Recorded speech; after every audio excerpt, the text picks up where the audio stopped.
నేను ఇద్దరు మాకు ఇద్దరు కొడుకులు. అవునా?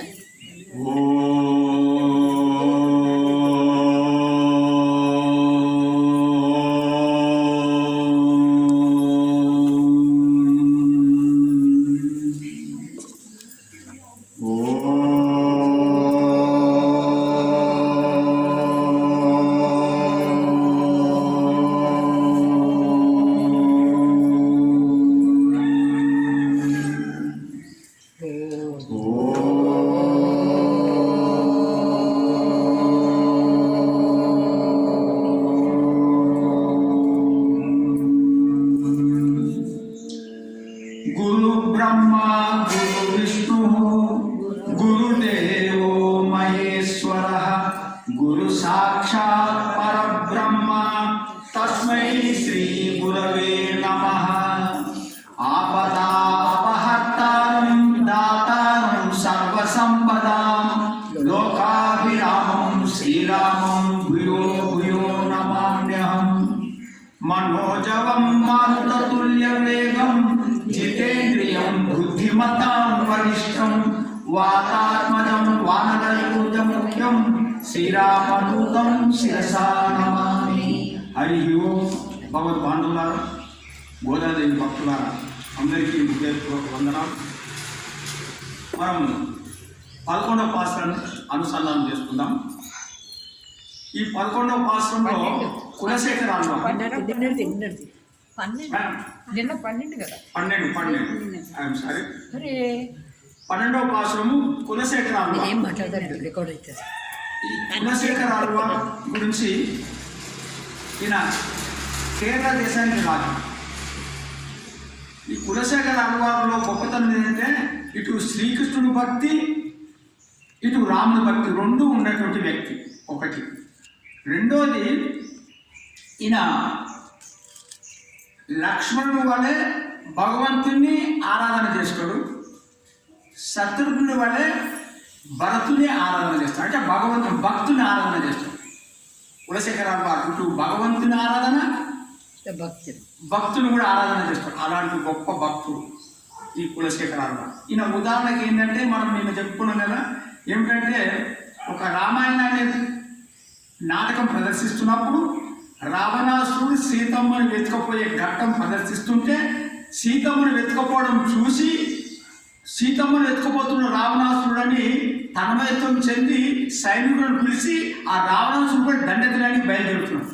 అది చూసి మంత్రులందరూ అదే కులశేఖర ఆళ్వార్ దండెత్తిని వెళ్తున్నాడని చెప్పేసి వెంటనే వాళ్ళు ఆ రావణాసురుడిని సంహరించి రాముడు సీతను తీసుకొచ్చే ఘట్టాన్ని ప్రదర్శించాడు. అది చూసి మళ్ళా విరమించుకున్నాం. అలాంటి భగవంతుని కోసం అలా సేవ చేసేవాడు అనమాట. ఇంకొకటి ఏంటంటే భక్తులు కూడా సేవ చేస్తాడు. ఒకసారి ఈయన శ్రీరంగానికి వెళ్ళడానికి నిర్ణయం చేసుకున్నాడు. శ్రీరంగానికి వెళదామనుకుంటే ఆ రోజే భక్తులు ఇంటికి వచ్చారు.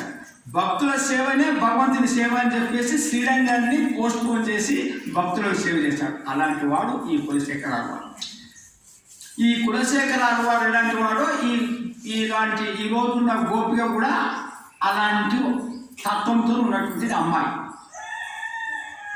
ఒకసారి మనము 12వ పాసురాన్ని అనుసంధానం చేసుకుందాం. కనైతి ఇలంగత్తు ఎరుమై కండ్రు కిరంగి నినైతి ములివరియే నిండ్రు పాలు సోహల ననైతి ఇల్లాం శరక్కుం నచ్చెర్వ తంగాయ్ பனித்தலை வீல் நின் வாசல் கடை பத்தி செனித்தினால் தென்னிலங்கை கோமான் செத்தா மனத்துக்கு ஞான் பாடவும் நீ வாய் திருவாய் இனித்தான் எளிந்திராய் இதென்ன பெருரக்கம் அனைத்து இல்லாத்தார் அறிந்தேளோ నెంబావాయ్. అంటే కనైతి అంటే అరుస్తున్నాయి గేదెలు. ఎందుకంటే దూడలున్న గేదెలు పాలు పితుకువారు లేడు. చూడు, పాలు పితుకువారు లేడు, గేదెలు అరుస్తున్నాయి. ఎందుకంటే పాలు సేపుకొచ్చినాయి. కనైతి ఇలంగత్తు ఎరుమ. ఇలంగత్తు అంటే దూడలున్న గేదెలు అరుస్తూ ఉన్నాయి పాలు సేపుకొచ్చి. అంటే ఇక్కడ ఏమిటిదంటే ఈ గోపబాలుడు తన స్వధర్మాన్ని కూడా వదిలిపెట్టేసినాడు. తన స్వధర్మం చేయడం కూడా వదిలిపెట్టి ఆ పరమాత్ముని సన్నిధిలో సేవ చేస్తూ ఉన్నాడు. అంటే లక్ష్మణుడు లాంటి వాడు అనమాట ఈ గోపబాలుడు. ఎప్పుడైతే మనము మన స్వధర్మం వదిలిపెట్టి ఆ భగవంతుని సేవ చేస్తూ నిష్కామంగా చేస్తూ ఏ ఫలం వచ్చినా అది పరమాత్మకే అర్పిస్తూ ఉన్నటువంటి మహానుభావుడు ఈ గొప్ప. ఇది మనం పట్టుకోవాలి. అంటే రెండు రకాలుగా ఉండడు. ఇంకొకరు ఏంటంటే తన స్వధర్మం చేస్తాడు, తన పని అంతా చేస్తాడు, కానీ ఆ ఫలం మీద ఆశపడరు. ఆ పని భగవంతుడే నాకైతే చేయిస్తూ అని అనుకుంటాడు, కర్మని చేస్తూ ఉంటాడు. అది మనము 11వ పాశ్రంలో చెప్పుకున్నాం. ఈరోజు పాశ్రంలో గోపవాడు అలా కాదు, తన పని కూడా చేయడు, ఏ పని చేయడు, పరమాత్మ సన్నిధిలో పరమాత్మని ఆరాధిస్తూ ఉంటాడు, ఆ నిష్కామంగా ఉంటాడు. ఇది అందువలన ఈ గేదెలు ఏం చేస్తున్నాయంటే ఎవరు పితికవాళ్ళు లేరు, దూడలేమో దూరంగా కట్టేసినారు, పాలు సేపుకు వచ్చినాయి, ఆ దూడలే పాలు తాగుతున్నాయని ఆ పాలను స్రవించినాయి అనమాట. ఆ పాలు కిందంతా ఆ గృహంలో ఆ ఇంటి ముందట ఆ పాలు కారుతావు. కనైతి ఇలంగా జరుమై కండ్రు కిరంగి అంటే ఆ గేదెలు దూడల మీద వాత్సల్యం చేత ఆ దూడలు పాలు తాగుతున్నాయని భావించి ఆ పాలను స్రవించినాయి అన్నమాట. అదేవిధంగా ఆచార్యులు కూడా అలాంటి వారు. ఆచార్యులు కూడా వేద అధ్యయనం చేసి ఆ భగవంతుని గుణాలు తనలో పొర్లుతుంటే శిష్యులకు అందియాలని ఆ ప్రభావము, ఆ గుణ ప్రభావం కూడా పొర్లుతూ ఉన్నాయి. ఆచార్యుల యొక్క ఆ భగవద్ గుణ ప్రభావములు పొర్లుతూ ఉన్నాయి అని ఒకటి. రెండోది నన్నైతి ఇల్లాం సెరుక్కుమని చెప్పు. నన్నైతే అంటే తడిసిపోయినాయి ఇల్లంతా. నన్నైతి ఇల్లాం సెరుక్కుం నచ్చెల్వ తంగాయ్ అంటే అలాంటి ఐశ్వర్యం ఉన్నటువంటి గోపబాలుని తంగాయో చెల్లెలా, అలాంటి గోపబాలుని చెల్లెలి అంటే శ్రీకృష్ణుడికి నిరంతరము సేవ చేస్తున్నటువంటి వాడు. ఈయన పేరు సుధాముడు అన్నమాట. ఈ సుధాముడు శ్రీకృష్ణుడికి సేవ చేసేవాడు. అలాంటి సంపద, ఏ సంపద ఉన్నది? ఈ గో సంపదే కాకుండా ఇది తాత్కాలికమైన సంపద. ఈ ధనధాన్యం అంతా తాత్కాలికం. ఆయన శాశ్వతమైన సంపద ఏమున్నది? పరమాత్మను సేవ చేయడమే శాశ్వత సంపద అని నాకు తెలియజేస్తుంది. ఇంకొక విధంగా మనం అనుకుంటాం ఈ ప్రపంచంలో మనం సంపాదించిన సంపదనే గొప్ప సంపద అనుకుంటాం. కాదు, అది తాత్కాలికం. ఏది శాశ్వతము? పరమాత్మను సేవ చేయడమే శాశ్వతమైన సంపద. అది మనం పనితలై వాసలు కడైపట్టి. పనితలై అంటే మంచు కురుస్తున్నది, కిందనేమో పాలు తడిసి బురద ఉన్నది. అప్పుడు మేమేం చేస్తాం, నేను వాసన కడైపట్టి నీ యొక్క గుమ్మం యొక్క ఇది పై గడపను పట్టుకొని నిల్చున్నాను. మీదికి వర్షం పడుతున్నాం, కింద బురద, కాబట్టి మీ గుమ్మం యొక్క పై గడపను పట్టుకొని ఉన్నామమ్మా, జారిపోతామేమని. నీ వాసన కడైపత్తి ఎందుకు జారిపోతామని. జారుట అంటే ఏంటిదంటే నిన్న భోక్తృత్వ బుద్ధి, అంటే ఈ భోగాలు అనుభవిస్తాం అంటే తప్పుదారిపోతాం మేము. ఇది జారిపోవటం అంటే మనం పరమాత్మను వదిలిపెట్టి భోగాలు అనుభవించడం అనేది జారిపోవటం.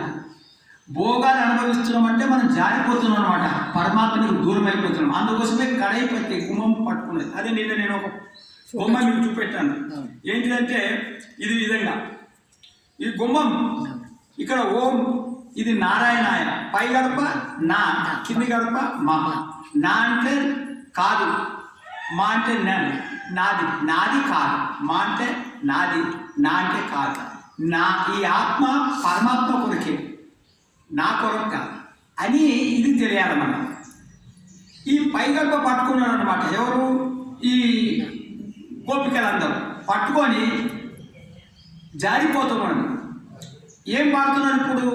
శనిదినాల్ తెన్నిలంగై కోమాన్ చేత. శనిదినాల్ అంటే కోపం చేత ఆ రావణాసురుని రాజ్యమైనటువంటి లంకపైకి దండెత్తి రావణాసురుని సంహరించినటువంటి రాముడిని మేము కీర్తన చేస్తున్నామమ్మా అని చెప్తున్నాం. శనిదినాల్ తెన్నిలంగై కోమాన్ చేత అంటే చేత అంటే సంహరించుట, రాముడిని సంహరించిన ఆ రాముని యొక్క కీర్తనలు మేము పాడుతున్నామమ్మా మనుతుక్కిని అనుకోవడం నీకు ఇష్టమైనటువంటి రాముడు ఆయన చరిత్రలు పాడుతుంటే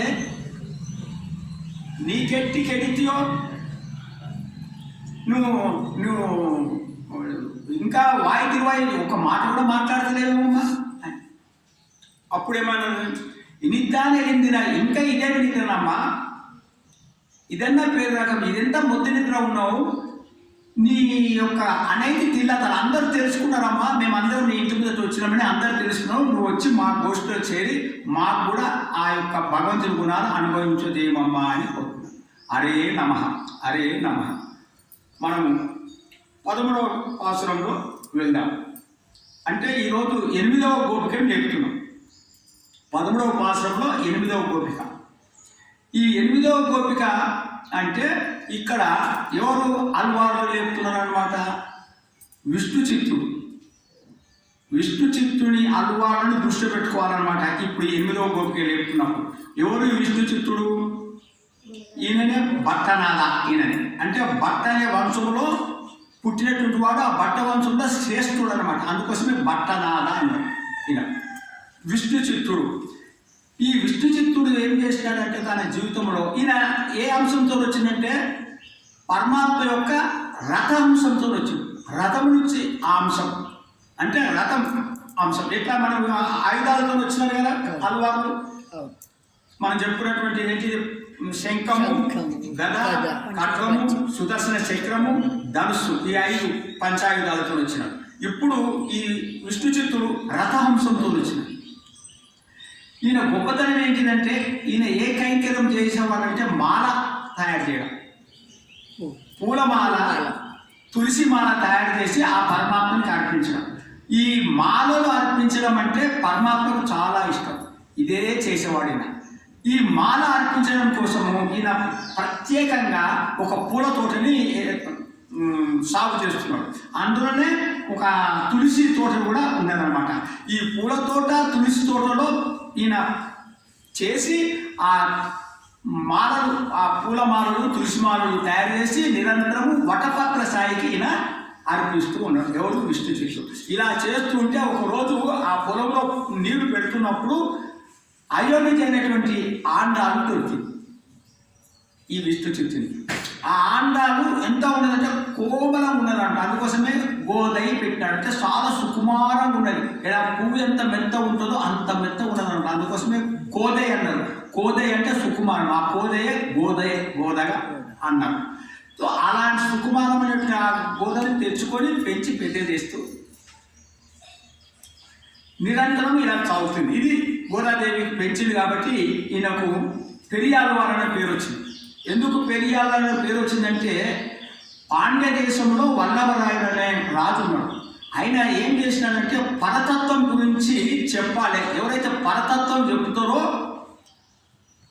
వాళ్లకు ఆయన ఒక కన్యాశుల్కం, ఒక రాశి, ఒక ధనరాశి ఇస్తానని చెప్పడం జరిగింది. దానికి ఒక పెద్ద పండితులను పిలిచి సభ ఏర్పాటు చేసింది. ఆ పరతత్వం చెప్పాలంటే పరమాత్మ యొక్క తత్వం ఏంటిది చెప్పాలి. దానికి ఎంతోమంది వచ్చినట్టు చెప్పలేదు. ఈ విష్ణు చిత్తునికి వటపత్ర సాయి కళ్ళు కనిపించి విషయం ఆ పరతత్వం చెప్పి నువ్వు వెళ్ళి ఆ వల్లభరాయి సభలో ఈ పరతత్వం నువ్వు చెప్పని చెప్పినాడు. అప్పుడు ఈ యొక్క విష్ణు చిత్తుడు ఆ వల్లభరాయి సభలో వెళ్ళి అనేకమైనటువంటి ఉదాహరణలతోటి పరతత్వాన్ని చెప్పాడు. పరతత్వం చెబితే ఆ వల్లభరాయి సంతోషించి ఏనుగు మీద ఈయనకి ఊరేగింపు చేసినాడు. ఈయన ఏనుగు మీద ఊరేగింపు చేస్తుంటే లక్ష్మీనారాయణుడే లక్ష్మీ సమేతుడై ఈ యొక్క గరుత్మంతుడి వాహనం మీద వస్తున్నాడు అనమాట. అది చూసి స్వయంగా సాత్కారిస్తుంటే ఈ విష్ణు చిత్తుడు ఆయనకు మంగళ శాస్త్రం చేసినాడు. పల్లాండు అని ఒక దివ్య ప్రబంధాన్ని రాసినాడు అనమాట. అందుకోసమే ఈయనకు పెరియాళ్వార్ అని పేరు వచ్చింది. అంటే అందరూ అల్వారులు పరమాత్మ దగ్గరకు వచ్చి స్వామి మమ్మల్ని రక్షించు, స్వామి మమ్మల్ని రక్షించని కోరుకుంటారు. కానీ ఈ పెరియాళ్వారు అంటే ఈ విష్ణు చిత్తుడు భగవంతుడికే రక్ష పెట్టేవాడికే రక్ష కావాలి అని కోరుకున్నటువంటి వ్యక్తి కాబట్టి నాకు పెరియాళ్వార్. విష్ణు చిత్తుడు ఎందుకు వచ్చిందంటే నిరంతరము తన మనసులో విష్ణునే చింతన చేస్తూ ఉంటాడు. అందుకోసమే ఈయనకు విష్ణు చిత్తుడు అనే పేరు అనమాట. ఇలాంటి ఈ తత్వం ఉన్న గోపికను మనం లేపుతున్నాం. ఈమె ఏంటిదంటే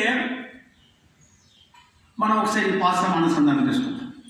புள்ளினிவாய் கிந்தானாய் பொல்லா அரக்கனை கிள்ளி கலந்தனை கீர்த்திமை பாடு போய் பிள்ளைகள் எல்லாரும் பாவை களம் புக்கார் வெள்ளி எழிந்து வியாழி முறங்கிட்டு குள்ள குளிர புள்ளும் சிலிம்பினிகான் போதரி கண்டினாய் உள்ள குளிர குடையந்து நீராடாதே பல்ல கிழித்தியோ பாவாய் நீ நன்னாளால் కళ్ళంత విరిందు కలిరిందేలో రెంబావాయ్. ఇక్కడ పుల్లిని వాయి కింద నాయన.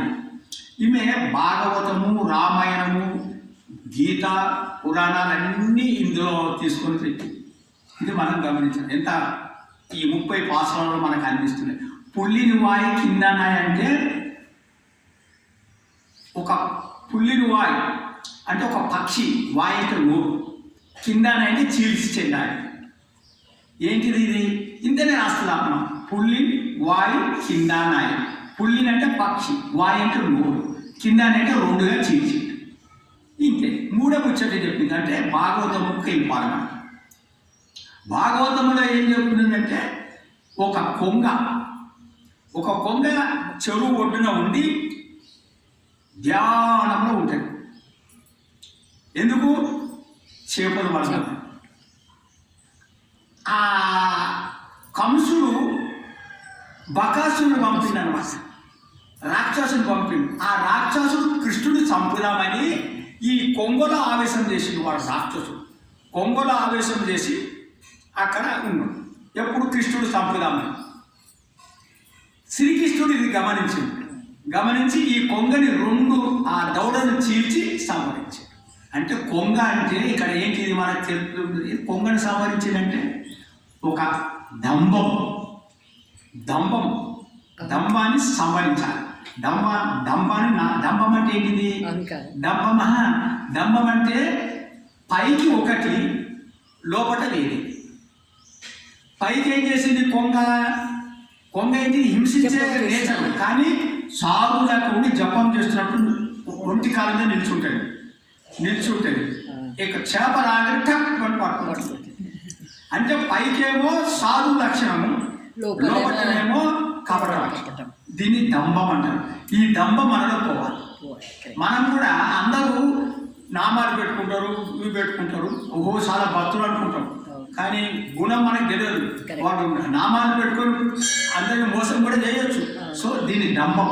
ఈ దంభం ఉండకూడదు. పరమాత్మ ఈ దంభాన్ని మనల్ని అరించివేయాలి. ఇది ఒకటి. తర్వాత పొల్ల అంటే దుష్టుడైనటువంటి రావణాసుడు రామాయణం తీసుకొచ్చి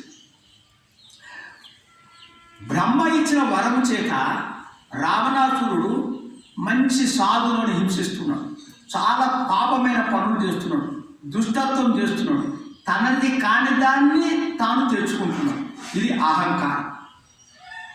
దంభం హరించాలా? తర్వాత అహంకారం. దంభం కంటే చాలా చెడ్డది అహంకారం.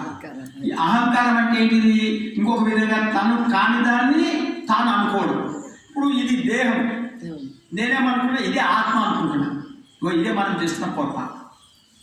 ఇది ఇక్కడ మనం ఇది మనం తెలియజేస్తుంది. అంటే నువ్వు దేహం అనుకుంటున్నావు, నువ్వు దేహం కాదు ఆత్మ అని మనకు తెలియాలి. ఎంత మంచి మాట. అప్పుడు ఏమైతుంది? మనం ఏమనుకుంటున్నాము?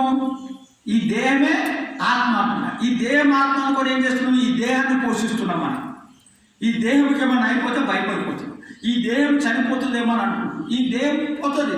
ఎందుకంటే పంచభూతాలతో ఏర్పడ్డ ఈ దేహము పంచభూతాలతో కలిసిపోతుంది. కానీ ఈ లోపల ఆత్మ నిరంతరం ఉంటుంది. ఇది మనకు తెలియాలి. ఇది మనం కూడా చెప్పుకుంటున్నాం. కానీ ఈ స్థాయికి రావాలి. ఇదే స్థితపడిన లక్షణం. భక్తి జ్ఞానం అంటే ఇది. ఈ యొక్క అహంకారాన్ని తొలగించాలంటే ఎవరు? రాముడే. అందుకోసమే పొల్లారక్కని ఎలా సంభవించిందంటే ఆ పరితలో ఉన్నటువంటి రావణాసురుణ్ణి ఏ విధంగా అంటే ఒక గడ్డి పోచని తీసి ఇట్లా తీసేసినట్టు, ఒక ఆకుకు ఏదైనా పురుగుంటే ఇట్లా ఆకుని ఇట్లా తీసేసినట్టు వాడి పరితలను ఇట్లా దిచ్చి పాడేసింది. అంత సులభంగా సంహరించి ఆ సీతమ్మను ఆయన శిల నుంచి విడిపించుకొని వచ్చిండు. అంటే ఆత్మ భగవంతునికి దూరం అయిపోయింది. ఆ రాముడికి దూరం అయిపోయింది ఎవరు? సీతమ్మ. అహంకారం ఏం చేసింది? ఆ జీవుని దూరం తీసుకుపోయింది అహంకారం వల్ల.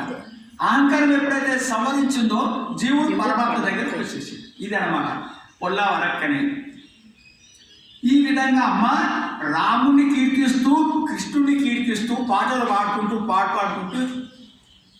పిల్లైక వెళ్ళారు పావై కలం పుక్కారు. ఆ అందరూ గోపికలు అందరూ పావై కలం పుక్కారంటే మనము అనుకున్న వ్రత స్థలానికి వెళ్ళిపోయినారు అంటే. కాబట్టి అది గుర్తు కాదని చెప్పింది అమ్మాయి. అంటే ఇంకోటి చెప్తుంది, వెళ్ళి వెళ్ళిందు వియాలి మురంగిల్లు. వెళ్ళి వెళ్ళింది అంటే శుక్రుడు ఉదయించుడు. వెళ్ళి వెళ్ళింది ఉదయించుట శుక్రాచార్యుడు ఉదయించుడు అంటే శుక్ర నక్షత్రం ఉదయించింది. వియాలి మురంగిట్టు. వియాలి అంటే గురు నక్షత్రము అస్తమించింది. అంటే ఉదయానికి గుర్తులు అన్నమాట. శుక్రుడు ఉదయించుడు, గురుడు అస్తమించుడు. అంటే శుక్రుడు అంటే జ్ఞానానికి ప్రతీక. గురుడు అంటే బృహస్పతి అంటే అజ్ఞానానికి ప్రతీక. అంటే మనలో ఉదయం పూట మన జ్ఞానాన్ని ఇస్తుంది పెరగాలి. శుక్రుడు ఎందుకంటే ఆయన దగ్గర ఈ శుక్రుడు ఎవరు? రాక్షసులకు గురువు. ఈ రాక్షసులకు గురువు శుక్రుడు. గురువు ఏమో దేవతలకు గురువు. ఈయనేమో అజ్ఞానానికి ప్రతీక, శుక్రుడేమో జ్ఞానానికి ప్రతీక. జ్ఞానం ఎందుకన్నారంటే ఆయన దగ్గర సంజీవి విద్య వస్తుంది శుక్రాచార్యుడు. రాక్షసుడు చనిపోతున్నాడు అనుకో, ఆయన మళ్ళా బతికిస్తాడు. అందుకోసమే ఆ విద్య సంజీవ విద్య మనం నేర్చుకోవాలంటే మనం జ్ఞానం పెంపొందించుకోవాలని చెబుతుంది అమ్మ. గురువు అజ్ఞానానికి ప్రతీక. అంటే అజ్ఞానాన్ని తొలగించేవాడు గురువు. అంటే అజ్ఞానం తొలిగిపోతే ఏమొస్తుంది? మనకు జ్ఞానం రావాలి. కాబట్టి జ్ఞానం రావాలా, అజ్ఞానం తొలగిపోవాలని దీని విధంగా చెప్తూ గురువు శుక్రుడు అంటే ఉదయానికి ప్రతీక అని మనకు తెలియజేస్తుంది. అయితే ఇది కూడా నాకు ఉదయమైనానికి ఇది గుర్తు కాదంటే ఇంకొక గుర్తు చెప్తుంది. పుల్లుం సిలింపిని కారణం. పక్షులు ఆహారం కోసం శబ్దం చేసుకుంటూ జీవనం సాగించడానికి బయటకు వెళ్తున్నాయమ్మా. పుల్లుం సిలింపిని కారణం. ఇంతకుముందు కూడా చెప్పిన మనకు పుల్లుం సిలింపిని కారణం. అప్పుడేంటంటే గూట్లకి వెళ్ళి పక్షి బయటకు వెళ్ళినట్టు, ఇప్పుడేమో బయటకు వచ్చేసిన తర్వాత ఆహారం కోసం వెళ్తున్నాయి అన్నమాట. ఇప్పుడు పుల్లుం సిలింపిని కారణం. అందుకోసం ఉదయమైందమ్మా అంటున్నాడు. అంటే ఆచార్యులు కూడా మనకు బాగా ఆ వేదాధ్యయనం చేసి శిష్యులకు చెప్పాలని వాళ్ళు కూడా తిరుగుతూ ఆచార్యులు ఆ యొక్క బోధ చేస్తూ ఉంటారంటే అదొక ప్రత్యేకమైన విషయం అన్నమాట. పుల్లుం సిలిమినిక. పోదని కన్నిన్నాయంటే మంచి నేత్ర సౌందర్యం ఉన్నది అమ్మాయికి. పోతు అని కన్నిన్నాయి. పోతు అంటే చంచలమైన స్వభావం, అదంటే లేడీ. కన్నిన అంటే కన్ను. అంటే లేడీలాగా చంచలమైన స్వభావం గల కన్నులు కలదానా అంటే అందమైన నేత్రములు కలదానా అని ఈ అమ్మాయి గుర్తు. తన యొక్క అందమైన నేత్రాలతో పరమాత్మను ఆకర్షించి నువ్వు పరమాత్మని యొక్క గుణాలు అనుభవించాలి, మాకు కూడా ఆ గుణాలు చెప్పాలని మేము అనుకుంటే అమ్మ నువ్వు ఒక్కదాన్ని అనుభవిస్తున్నావా అని ఒక మాట కూడా చెప్తారన్నమాట. ఇంకొకటి నేత్రం అంటే సౌందర్యము, సౌందర్యం అంటే జ్ఞానము. జ్ఞానం ఎలాంటిది ఉండాలంటే మనకు స్వరూప జ్ఞానం తెలవాలా, మన స్వరూప జ్ఞానము పరతత్వ జ్ఞానం తెలవాలి. ఇది జ్ఞానాన్ని మనం తెలుసుకోవాలి.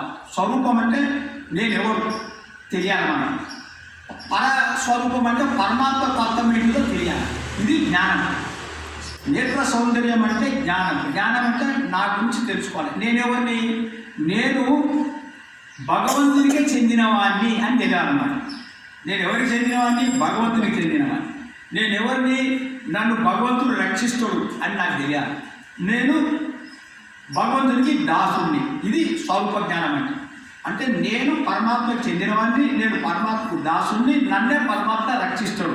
ఇది నా జ్ఞానం. భగవంతుని జ్ఞానం ఏంటంటే పరమాత్మనే నాకు శేషి, అంటే ఆయననే రక్షకుడు అని తెలియాలి. ఇది తెలిస్తే కదా మనం ఏం చేయకుంటే నిద్రపోతుంది. ఇది ఏం ప్రయత్నం చేయకుండా నిద్రపోతున్నాం అన్నమాట. ఎందుకంటే అంత జ్ఞానం ఉన్నటువంటి వాడు. ఎప్పుడైతే జ్ఞానం బాగున్నదో స్వరూప జ్ఞానం తెలుస్తుంది, పరతత్వ జ్ఞానం తెలిసిపోయిన వాళ్ళు ఏం చేయరు, అలా ఉంటారు ఆ రూపం. అందుకోసం అమ్మ నీవు శ్రీకృష్ణ వియోగాని కోసం కుళ్ళ కుడిర కుడయందు నీరాడే ఆ శ్రీకృష్ణ విరహం పోనీకి, తాపం పోనీకి మంచి చల్లనీటిలో స్నానం చేయకుండా నువ్వు ఇంకా ఈ పాచి పడక మీద పండుకుంటున్నావా? పళ్ళ కిడితియో ఈ ఇంకా పండుకుంటున్నావేమమ్మా? ఓ అమ్మాయి, నన్ననాలు, ఇది మంచి శుభదినం. ఇది మనం ఈ యొక్క శుభదినముల ఈ యొక్క ఉదయం పూట మనం శ్రీకృష్ణుని సంశ్లేషం చేయడానికి ఈ ఈ యొక్క చల్లటి నీళ్ళు స్నానమాడకుండా ఇలా పండుకుంటావేమమ్మా?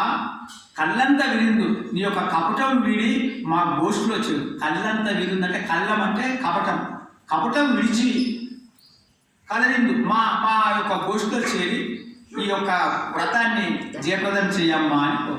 హరే నమః, హరే నమః.